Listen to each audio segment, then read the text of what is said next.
नमस्कार, स्वागत है आप सभी का। मैं हूं कृतिका और देश का सबसे भरोसेमंद चैनल डीडी न्यूज पर लेकर हाजिर हूं आपका अपना पसंदीदा शो खबरों का सरपंच न्यूज पंच। और इस कार्यक्रम के जरिए हम आप तक पहुंचाते हैं हर रोज वो तमाम खबरें जिन पर रहती है हम सभी की नजर। और न्यूज पंच में सिर्फ खबर नहीं होती बल्कि होती है खबरों की पूरी पड़ताल। तथ्यों और आंकड़ों के जरिए आपको समझाते हैं हर एक बिंदु, साथ ही ग्राउंड जीरो पर मौजूद अपनी टीम से जानते हैं एक एक अपडेट। होती है हर खबर पर हमारी पहली नजर। और आज न्यूज पंच के जरिए जिन प्रमुख खबरों पर रहेगी हमारी नजर, सबसे पहले कर लेते हैं उन 3 प्रमुख खबरों का रुख।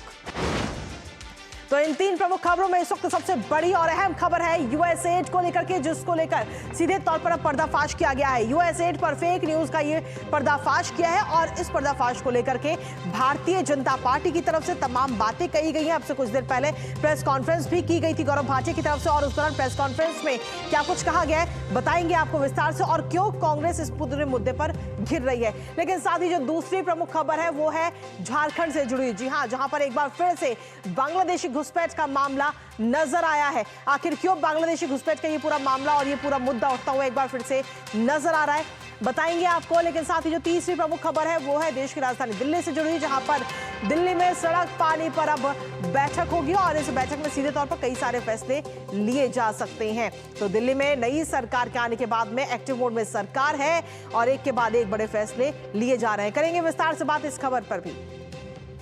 और सबसे पहले शुरुआत बड़ी और अहम खबर के साथ करेंगे, जहां यूएस एड की फंडिंग से करते हैं आज के बुलेटिन की शुरुआत। दरअसल अमेरिकी राष्ट्रपति डोनाल्ड ट्रंप की तरफ से कहा गया कि अमेरिकी एजेंसी यूएस एड ने भारत में चुनाव को प्रभावित करने के लिए फंडिंग की, जिसके बाद से भारत यूएस एड को लेकर सियासी घमासान इस वक्त मचा हुआ है। और अब इसको लेकर कांग्रेस श्वेत पत्र की मांग करते हुए सरकार पर हमलावर है। दरअसल यूएस एड अमेरिका द्वारा दुनिया भर के देशों को फंडिंग देने वाली एजेंसी है। लोकसभा 2024 को प्रभावित करने के लिए $21 मिलियन की फंडिंग का खुलासा हुआ और खुलासे के बाद से यूएस एड की तत्कालीन भारतीय डायरेक्टर वीना रेड्डी सवालों के घेरे में घिरी हुई है। फिलहाल यूएस एड ने फंडिंग पर रोक लगा दी है और वहीं भारतीय जनता पार्टी के नेता हैं अमित मालवीय, जो कई सारे सवाल अपने सोशल मीडिया प्लेटफॉर्म के जरिए उठा रहे हैं। क्या है वो सवाल, ग्राफिक्स के जरिए आपको दिखाएंगे, लेकिन उसके बाद अपने संवाददाता से भी बात करेंगे और इस अहम मुद्दे को लेकर करेंगे चर्चा। लेकिन साथ ही आपको बता दें कि अब से कुछ देर पहले ही भारतीय जनता पार्टी की तरफ से यानी कि गौरव भाटिया की तरफ से प्रेस कॉन्फ्रेंस भी की गई और सीधे तौर पर कई सारे सवाल खड़े किए, कांग्रेस पर कई सारे आरोप भी लगाए। क्या रहे वो आरोप वो भी आपको बताएंगे विस्तार से। लेकिन सबसे पहले नजर डालते हैं उन सवालों पर जो सवाल उठाए गए हैं अमित मालवीय की तरफ से। यूएस एड पर फेक न्यूज का सीधे तौर पर यह पर्दाफाश किया गया है, जहां अंग्रेजी अखबार की जो ये रिपोर्ट है, जिसकी तस्वीर भी इस वक्त हम आपको दिखा रहे हैं, उस रिपोर्ट को लेकर के ट्रंप ने भी सवाल उठाए। अखबार की जो ये रिपोर्ट है, उस रिपोर्ट पर कई सारे सवाल इस वक्त खड़े हो रहे हैं, जिसमें मस्क का भी नाम है, ट्रंप का नाम है और कई सारी चीजें इसमें कहीं ना कहीं नजर आती हैं। रिपोर्ट छापी गई है, तो क्या फेक आंकड़ों पर यह रिपोर्ट आधारित है? क्योंकि ये रिपोर्ट छापी गई थी और इस रिपोर्ट को लेकर के विपक्षी पार्टियों की तरफ से कई सारे बयान आए थे और ऐसे में रिपोर्ट में चुनाव आयोग और आईएफईएस के एमओयू का जिक्र तक नहीं किया गया है, जिसकी वजह से माना भी जा रहा है कि कहीं ना कहीं ये फेक आंकड़ों पर आधारित ये रिपोर्ट थी। आईएफईएस को जॉर्ज सोरोस का फाउंडेशन आर्थिक मदद करता है, तो आप समझ सकते हैं कि किस तरीके से इसके तार कहां से कहां जुड़ रहे हैं। कांग्रेस की सरकारों के समय भारत विरोधी एजेंडे वाली संस्थाओं को काम करने की पूरी छूट थी। भारत के विरोध किस तरीके से काम किया जा रहा था। ऐसे में क्या भारत में बैठा हुआ एक समूह ट्रंप के खुलासे से कहीं ना कहीं घबरा गया है? क्योंकि हाल ही में ट्रंप की तरफ से जो यूएस एड की जो फंडिंग है वो रोक दी गई है, तो ऐसे में क्या ये जो पूरा समूह है वो घबराता हुआ नजर आ रहा है? इसी के साथ अब से कुछ देर पहले ही गौरव भाटिया की तरफ से एक प्रेस कॉन्फ्रेंस भी की गई और कांग्रेस पर कई सारे आरोप लगाए गए। क्या कुछ कहा गया भारतीय जनता पार्टी के प्रवक्ता गौरव भाटिया की तरफ से, आइए आपको सुनाते हैं। सो कॉल्ड फैक्ट चेकर्स, जिनके तार जुड़ते हैं गांधी परिवार से, उनका काम फैक्ट चेकिंग नहीं है। उनका काम केवल और केवल जो झूठ राहुल गांधी बोले उसको सत्य बता के और आगे बढ़ाना है। तो इनकी भी फंडिंग हो रही है और इसीलिए आज सुबह से ये गांधी परिवार के फैक्ट चेकर्स बड़ी अग्रणी भूमिका निभा रहे हैं बताने में कि भाई ये जो $21 मिलियन है, इसका भारत से कोई लेना देना नहीं है। तो देखिए, सीधे तौर पर अगर हम देखें तो कांग्रेस की तरफ से जो कहा गया कि ये जो $21 बिलियन आए हैं उसका भारत से कोई लेना देने नहीं है, बांग्लादेश में गए थे, तो ऐसे में कई सारे सवाल खड़े हो रहे हैं। अब आखिर इस पूरे मामले को लेकर भारत में क्यों चर्चा है, उस पर एक बार नजर डाल लेते हैं। दरअसल अमेरिका के कार्यदक्षता विभाग ने ये जो मदद है भारत के लिए वो रोक ली है। भारत की $21 मिलियन की मदद जो की जा रही थी उसको रोक दिया गया है यूएस की तरफ से, जिसके बाद में मतदाताओं की भागीदारी बढ़ाने के लिए इसका आवंटन किया जाता था। लोकतंत्र में किस तरीके से मतदाता और आगे बढ़े और लोकतंत्र में अपनी अहम भूमिका निभाएं। और हालांकि ये स्पष्ट नहीं है कि इतनी बड़ी धनराशि आखिर किसे दी गई है और कहां पर इस धनराशि का इस्तेमाल किया गया है, इसको लेकर के अभी कोई जानकारी नहीं मिल पाई है। लेकिन धनबल से भारत की स्वतंत्र चुनाव प्रक्रिया में दखल देता रहा है अमेरिका, ये बात जरूर निकलकर सामने आ चुकी है। इसके साथ ही अगर हम देखें तो विभाग की तरफ से क्या कुछ कहा गया है उस पर भी एक बार नजर डाल लेते हैं। तो सीधे तौर पर आयोग ने एक्स पोस्ट में जानकारी दी है और चुनाव और राजनीतिक प्रक्रिया के लिए $48.6 करोड़ का अनुदान की बात इसमें कही गई। साथ ही कहा गया कि दुनिया में 17-18 देशों की फंडिंग को रोका गया है, ये बात इस पोस्ट के जरिए जानकारी दी गई है। इसके अलावा मोल्दोवा में समावेशी और भागीदारीपूर्ण राजनीतिक प्रक्रिया के लिए $2.2 करोड़ अमेरिकी डॉलर दिए गए। भारत में चुनाव में मतदाताओं की भागीदारी बढ़ाने के लिए $2.1 करोड़ अमेरिकी डॉलर भी इसमें शामिल है। हालांकि इसको लेकर ट्रंप की तरफ से कहा गया कि ये रोक दी गई है। बांग्लादेश में राजनीतिक सुदृढ़ीकरण करने के लिए $2.9 करोड़ की फंडिंग भी रोक दी गई है। इसी पर ताजा अपडेट ले लेते हैं। हमारे साथ हमारे सहयोगी इस वक्त जुड़ रहे हैं शैलेंद्र, सीधा उन्हीं का रुख करेंगे। शैलेंद्र, सीधे तौर पर कांग्रेस की तरफ से कई सारी बातें कही गई और आंकड़े दिए गए कि ये जो फंडिंग आई वो भारत के लिए नहीं बल्कि बांग्लादेश के लिए गई, तो आखिर कहां से ये आंकड़े आए कांग्रेस के पास से, कहां से ये दावा किया जा रहा है? ये तमाम सवाल अभी खड़े हो रहे कांग्रेस के ऊपर ही। देखिए, ये सवाल कांग्रेस पार्टी पर इसलिए खड़े हो रहे हैं क्योंकि जब ये पूरा मामला सामने आया कि अमेरिकी विभाग ने ये बताया कि अलग अलग देशों को जो फंडिंग थी वो रोकी गई है, उसमें भारत भी शामिल है। $21 मिलियन की जो फंडिंग भारत को रोकी गई, तो फिर आप ये सामने आकर कह रहे हैं कि भारत को फंडिंग नहीं हुई थी, ये बांग्लादेश में ये फंडिंग हुई थी, तो आप ये क्या कहना चाहते हैं? आपके पास तथ्य प्रमाण क्या है? क्योंकि खुद अमेरिका और अमेरिका के राष्ट्रपति ये बात कह रहे हैं, आप उनको नकारने की कोशिश कर रहे हैं खुद अपने जरिए, और आपका जो एक तंत्र है, आपके जो कुछ ऐसे समर्थक हैंडलर हैं या फिर फैक्ट चेकर हैं जो बीजेपी आरोप लगा रही है। तो सवाल ये उठता है कि इससे पहले राहुल गांधी, कांग्रेस पार्टी के तमाम नेता जिन तथ्यों को सामने रखकर कुछ सवाल पूछते थे मौजूदा सरकार से या फिर कुछ ऐसे आंकड़े सामने रखते थे भारत को लेकर जो भारत की तस्वीर को अच्छा नहीं दिखाते थे, वो वही आंकड़े थे, वो वही तस्वीर थी जो भारत विरोधी एजेंडा चलाने वाले जॉर्ज सोरोस या तमाम वो शख्सियत जो विदेश में रहते हैं और भारत में अस्थिरता चाहते हैं, भारत की प्रगति को रोकना चाहते हैं, वो उस प्रक्रिया को आगे बढ़ाना चाहते थे। तो क्या कांग्रेस पार्टी और दुनिया के कुछ ऐसी ताकतों के बीच एक तालमेल है जो भारत के विकास को रोकना चाहती है, भारत में स्थिरता नहीं चाहती? राहुल गांधी के बयानों से ऐसा लगता है। और आज बीजेपी ने ये बहुत सीधे तौर पर कह दिया है कि राहुल गांधी की जो बयान है या उनके जो अभी तक के जो वक्तव्य है, या कांग्रेस पार्टी के मणिशंकर अय्यर हो या सैम पित्रोदा हो, उन्होंने जिस तरह से एक बयान दिया, या कांग्रेस पार्टी ने जो एमओयू साइन किया था चीन के साथ, वो सब का हवाला देते हुए कहा कि कांग्रेस पार्टी देश के गद्दारों के साथ खड़ी है। यानी कांग्रेस पार्टी में राहुल गांधी जो कुछ करते रहे वो सीधा ये दिखाता है कि विदेश की जो ताकतें जो भारत के खिलाफ साजिश का हिस्सा रही हैं, कांग्रेस पार्टी उनके साथ खड़ी नजर आ रही है। इसके लिए सिलसिलेवार तरीके से तमाम आंकड़े सामने रखे गए, तमाम सबूत सामने रखे गए बीजेपी के प्रेस कॉन्फ्रेंस के द्वारा। चलिए, फिलहाल बहुत बहुत शुक्रिया शैलेंद्र तमाम जानकारी हमारे साथ साझा करने के लिए। तो कुल मिलाकर इस रिपोर्ट के जरिए ये जरूर निकलकर सामने आता है कि एक लोकतांत्रिक देश में किस तरीके से अलोकतांत्रिक ताकतें फैली हुई हैं और माहौल को खराब करने की कोशिश किस तरीके से की जा रही है और उनका राजनीतिक पार्टियों के साथ किस तरीके का संबंध है, ये जरूर निकलकर सामने आता है। हालांकि अब इस पूरे मामले में जांच भी आगे की जाएगी। इस खबर पर नजर हमारी लगातार बनी रहेगी, लेकिन इसी के साथ न्यूज पंच में वक्त एक छोटे से ब्रेक का, बने रहिए हमारे साथ।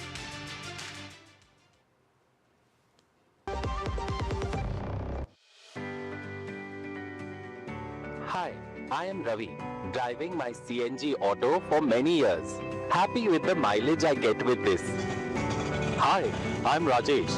I switched to compressed natural gas a few months back. CNG gives high performance at affordable cost and it is easily available. Plus, CNG is a non-polluting fuel thanks to its higher ignition temperature. Switch to CNG today. फूल वाला, catering वाला, band वाला, ये लो भाई। Band बजेगी पापा, अगर गड़बड़ हुई तो गए पैसे। अरे नहीं रे, बैंक संभाल लेगा। कैसे? मैंने पॉजिटिव पे सिस्टम पे रजिस्टर किया है। बैंक को चेक्स और बेनिफिशियरीज की जानकारी दे दी है। बैंक चेक करेगा, जांच करेगा, डिटेल्स मैच नहीं तो क्लियरेंस नहीं। अच्छा, लाइए मुझे दीजिए। फोटो वाला, लाइट वाला, मंडप वाला। आरबीआई कहता है जानकार बनिए, सतर्क रहिए। बिल्कुल सही कह रहे हैं। और ब्रेक के बाद एक बार फिर से स्वागत है आप सभी का। पिछली लोकसभा और विधानसभा चुनाव में झारखंड के संताल परगना में बांग्लादेशी घुसपैठ का मुद्दा छाया रहा था। चुनाव खत्म हो चुके हैं, लेकिन यह मुद्दा अभी भी कायम है। दरअसल एक बार फिर से बांग्लादेशी घुसपैठ का मामला झारखंड में गर्माता हुआ नजर आ रहा है और कहा जा रहा है कि झारखंड में बांग्लादेशी घुसपैठिए झारखंड के पाकुड़ में स्थानीय युवाओं को ब्रेन वॉश कर रहे हैं और संताल में आतंकवाद की ट्रेनिंग भी उन्हें दी जा रही है। हालांकि इस पूरे मामले पर भारतीय जनता पार्टी के सांसद निशिकांत दुबे ने अपनी चिंता जाहिर करते हुए राज्य सरकार पर अनदेखी का आरोप लगाया है। तो वहीं पूर्व मुख्यमंत्री चंपाई सोरेन का भी बयान सामने आया है, जिसमें चंपाई सोरेन ने आदिवासी समाज के अस्तित्व की रक्षा के लिए संघर्ष तेज करने का ऐलान कर दिया है। तो वहीं सत्ता पक्ष राकेश सिन्हा इस पूरे मुद्दे पर को निराधार बता रहे हैं। आपको बता दें कि 24 फरवरी से विधानसभा का सत्र भी झारखंड में शुरू होने जा रहा है और उसमें कहीं ना कहीं ये मुद्दा गर्माता हुआ नजर आएगा। करेंगे इस पूरे मामले पर चर्चा, लेकिन उससे पहले आपको दिखाते हैं कि झारखंड में कैसे गर्मा रहा है बांग्लादेशी घुसपैठ का ये पूरा मामला। तो झारखंड में कहीं ना कहीं बांग्लादेशी घुसपैठ का ये पूरा मामला इस वक्त गर्माता हुआ नजर आ रहा है। झारखंड के अंदर संताल के पाकुड़ में आतंकवाद की पाठशाला और वहां पर ट्रेनिंग दी जा रही है। जो स्थानीय युवा है वहां पर उनका ब्रेन वॉश इस वक्त किया जा रहा है, घुसपैठियों के द्वारा उनका ब्रेन वॉश हो रहा है, आतंकवाद की ट्रेनिंग उन्हें दी जा रही है। साथ ही घुसपैठियों के इस पूरे मामले को लेकर के इस वक्त बयानबाजी भी झारखंड में तेज हो चुकी है। हालांकि इस मुद्दे को लेकर हमने देखा है कि विधानसभा चुनाव हो या फिर लोकसभा चुनाव, दोनों चुनावों में ये मुद्दा गर्माता हुआ नजर आया और अब एक बार फिर से जब ये मामला गर्मा रहा है तो भारतीय जनता पार्टी ने राज्य सरकार पर सीधे तौर पर निशाना साधा है और निशिकांत दुबे ने चिंता जाहिर की है और साथ ही राज्य सरकार पर इस पूरे मुद्दे की अनदेखी करने का आरोप लगाया है। आदिवासी समाज के अस्तित्व की रक्षा की प्रतिबद्धता दोहराई गई है चंपाई सोरेन की तरफ से। इसके साथ ही अगर हम देखें तो संघर्ष तेज करने का भी ऐलान इस वक्त चंपाई सोरेन की तरफ से कर दिया गया है। तो ऐसे में ये पूरा मामला एक बार फिर से गर्मा रहा है, लेकिन सवाल यही उठा है कि आखिर कौन उन्हें सपोर्ट कर रहा है। जनजातीय बाहुल संताल परगना राजनीति का इस वक्त हॉट प्लेस बनता हुआ नजर आ रहा है। ऐसे में चंपाई सोरेन की तरफ से भी कई सारी बातें कही गई हैं। क्या कुछ कहा गया है उनकी तरफ से वो भी आपको बताते हैं। तो सीधे तौर पर चंपाई सोरेन की तरफ से हमला बोला गया और उन्होंने कहा कि ये कोई राजनीतिक या फिर चुनावी मुद्दा नहीं है और वाकई ये चुनावी मुद्दा नहीं है, ये लोगों से जुड़ा हुआ मुद्दा है, आदिवासी समाज के अस्तित्व से जुड़ा हुआ ये पूरा मामला है। ये बात चंपाई सोरेन की तरफ से कही गई है और उन्होंने सीधे तौर पर कहा है कि राज्य सरकार इस पर ध्यान नहीं दे रही है और ये मुद्दा कोई राजनीतिक नहीं है और ना ही कोई चुनावी मुद्दा है, लोगों से जुड़ा हुआ ये पूरा मुद्दा है। और इसी के साथ में भारतीय जनता पार्टी के सांसद हैं निशिकांत दुबे, उन्होंने क्या कुछ कहा है और किस तरीके से राज्य सरकार को घेरा है वो भी आपको बताते हैं। संताल परगना में आतंकी की पाठशाला का दावा इस वक्त निशिकांत दुबे की तरफ से किया गया है। उन्होंने कहा है कि आतंकी पाठशाला यहाँ पर है, ट्रेनिंग आतंकवाद की दी जा रही है। संताल परगना क्षेत्र को गिरफ्त में करना उनका मकसद है। जो पूरा क्षेत्र है वहां पे जो युवा इस वक्त मौजूद है, जो स्थानीय युवा है, उनका ब्रेन वॉश किया जा रहा है, उनको आतंकवाद की ट्रेनिंग दी जा रही है। ये बयान निशिकांत दुबे की तरफ से किया गया है, ये दावा पूरा किया गया है। लेकिन इसके साथ ही अगर हम देखें तो विपक्ष पर सत्ता पक्ष की तरफ से पलटवार भी किया गया। सत्ता पक्ष ने क्या कुछ कहा है वो भी आपको बता देते हैं।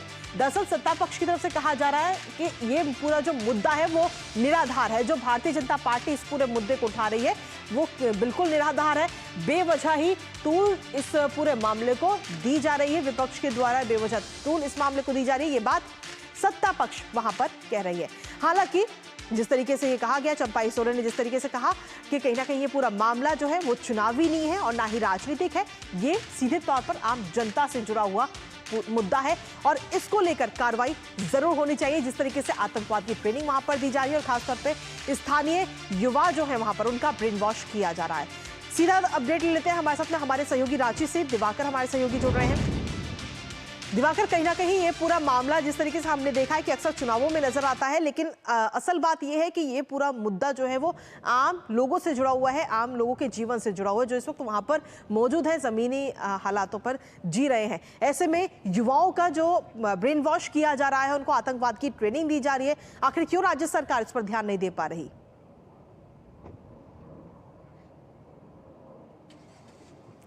देखिए, निश्चित तौर पर बांग्लादेशी घुसपैठ का जो मामला है वो झारखंड में काफी समय से सुर्खियों में रहा है और जो ताजा मामला, क्योंकि वहां पर लगातार इस तरह के खुलासे हो रहे हैं और जो खुफिया जानकारी मिली है और हमारे सोर्सेज ने जो जानकारी दी है उसमें ये बात साफ तौर पर निकल के आई है कि पिछले कुछ दिनों में जो झारखंड का संथाल परगना का इलाका है, वो खासकर जो पाकुड़ का इलाका है, वहां पर जो हम कह सकते हैं आतंकियों की पाठशाला चली है, ट्रेनिंग कैंप बाकायदा लगाया गया है। और इसके पहले भी ये आरोप लगता रहा है कि पीएफआई जो संगठन है, आतंकवादी संगठन है, जिसको हालांकि झारखंड में उस पर प्रतिबंध लगा दिया गया था, लेकिन ये पुराना मामला जब रघुवर दास की सरकार बनी थी 2018 के आसपास में, तो पीएफआई पर बैन किया गया था। लेकिन लगातार ये आरोप लगता रहा है कि जो संथाल परगना का इलाका है वहां पर बांग्लादेशी घुसपैठिए जो है वो लगातार पहुंच रहे हैं और पीएफआई उनके जरिए वहां पर अपना नेक्सस फैलाने की कोशिश कर रही है। और लगातार ये भी आरोप लगता रहा है कि वहां पर किस तरीके से जो आदिवासी महिलाएं हैं उनके साथ बांग्लादेशी घुसपैठी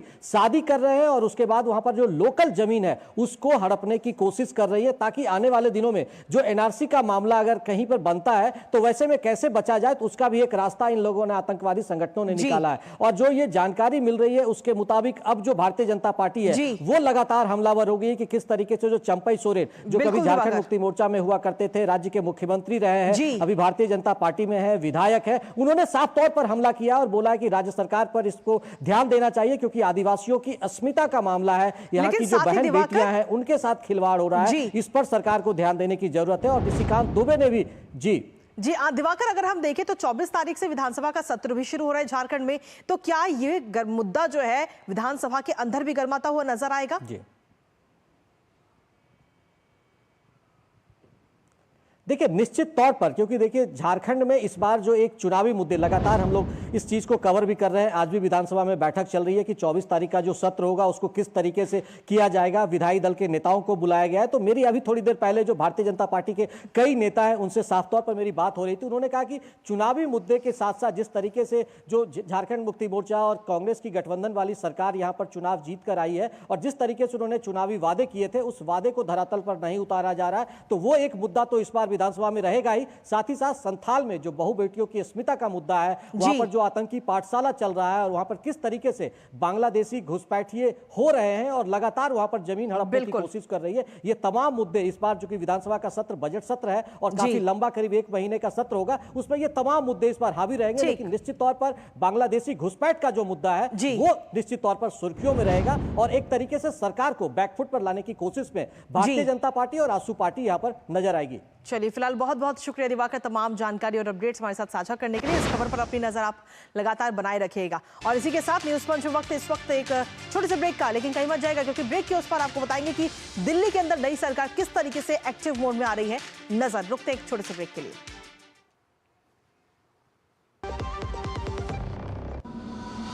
अगर आप एक ऐसी धरती की तलाश में हैं जहां अनंत संभावनाएं और अपार अवसर एक साथ मिलते हों, जहां एशिया का सबसे लंबा high speed automotive testing track हो और दुनिया के प्रमुख वाहन निर्माता स्थित हों, जहां भारत की 27% ऑर्गेनिक फसलें 11 यूनिक एग्रो क्लाइमेटिक जोन्स में उगाई जाती हैं, जहां 300 से अधिक फार्मा कंपनियां दुनिया के 160 देशों में दवाइयों का निर्यात कर रही हों, जहां कॉटन, सिल्क और डिफेंस मैन्युफैक्चरिंग नई इंडस्ट्रीज के साथ विकसित हो रही हों, जहां 1 लाख एकड़ से अधिक का इंडस्ट्रियल लैंड बैंक और प्राकृतिक संसाधनों की भरपूर उपलब्धता हो, जब ये सारी संभावनाएं एक जगह मिलती हों, तो समझ जाइएगा कि आप भारत के हृदय मध्य प्रदेश में हैं। स्वागत है आपका 8वें ग्लोबल इन्वेस्टर समिट 2025 में, जहां मुख्यमंत्री डॉक्टर मोहन यादव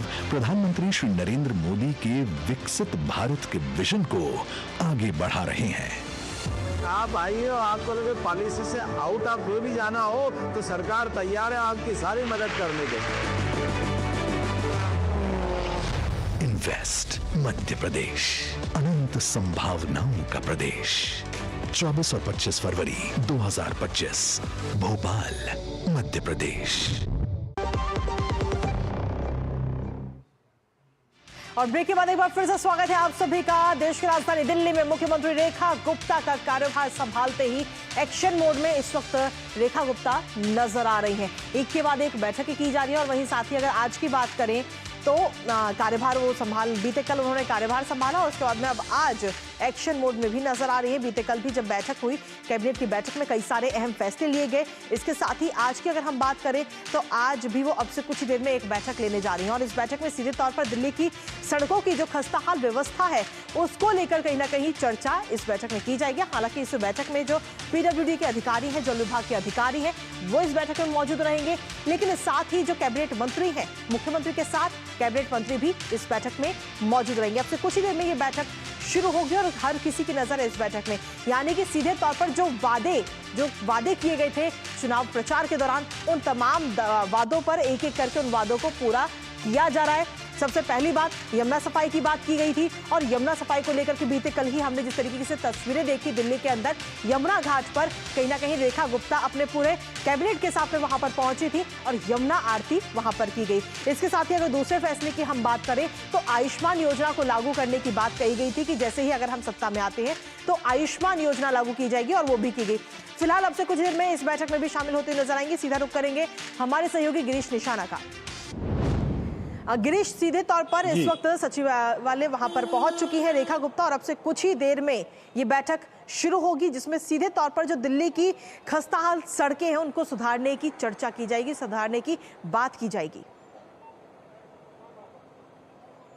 देखिए कृतिका, मैं आपको बताना चाहूंगा क्योंकि आज दिल्ली की जो मुख्यमंत्री हैं रेखा गुप्ता और उन्होंने पीडब्ल्यूडी और जल विभाग के अधिकारियों के साथ मीटिंग जो है वो शुरू कर दी है। इस समय करीबन 10 मिनट हो चुके हैं ये मीटिंग शुरू हुए और लगातार जो दिल्ली के अंदर सड़कों का हाल है, कई जगह पे तो ऐसी जगह है जहां पर गड्ढे में ही सड़क दिखाई दे रही है, सड़क में गड्ढा नहीं है। तो आप समझ सकते हैं ऐसी सड़कों से गुजरना कितना मुश्किल हो रहा था पिछले 10 सालों के अंदर लोगों के लिए। तो ऐसे में उनका संज्ञान लेते हुए खुद दिल्ली की जो नई मुख्यमंत्री हैं रेखा गुप्ता, उन्होंने आज मीटिंग बुलाई है जिसके अंदर पीडब्ल्यूडी के जो मिनिस्टर हैं प्रवेश वर्मा, वो भी इस मीटिंग में मौजूद हैं। इसके अलावा पीडब्ल्यू लोक निर्माण विभाग के अधिकारी और जल बोर्ड के अधिकारी भी इस मीटिंग के अंदर मौजूद हैं। इस समय दिल्ली सचिवालय के अंदर ये मीटिंग चल रही है। उम्मीद की जा रही है जिस तरह से कल 2 निर्णय लिए गए थे दिल्ली कैबिनेट की बैठक में, एक आयुष्मान भारत की योजना लागू करने का निर्णय लिया गया, तो दूसरा 14 कैग की रिपोर्ट जो है वो दिल्ली विधानसभा में रखने की बात कही गई थी।